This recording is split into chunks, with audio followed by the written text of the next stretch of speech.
تصدرت بشكل كبير صور زوجة الرئيس السوري الجديد أحمد الشرع محركات البحث بعد أول ظهور علني لها برفقة زوجها.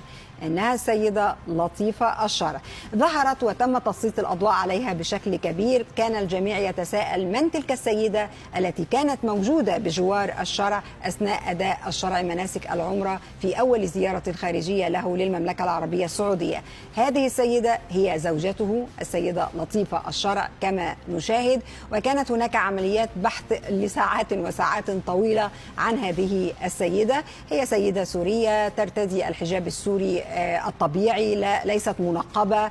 هي بشكل واضح كما تبدو من الصور، وهناك صور أيضا ستجمعها برئيسة أو بزوجة الرئيس أردوغان حاضرة أيضا في جولاته الخارجية. هذه إذن صورتها أيضا مع زوجة الرئيس أردوغان. إذن أصبحت السيدة لطيفة الشرع الآن هي السيدة الأولى في سوريا.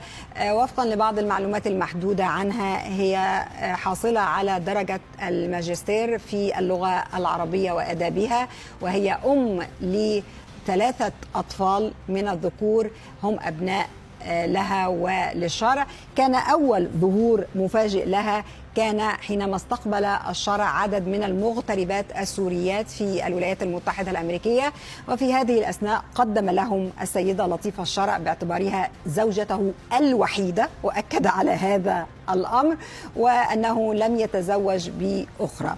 هذه الصور شهدت تواصل كبير وتفاعل كبير، حركة تفاعل كبير معها، خاصة من السوريين في الداخل الذي أشاروا إلى أن وجهها وجه محبب بالنسبة لهم، يشعرون بالاطمئنان كلما ظهرت بهذا الوجه البشوش كما وصفه السوريون.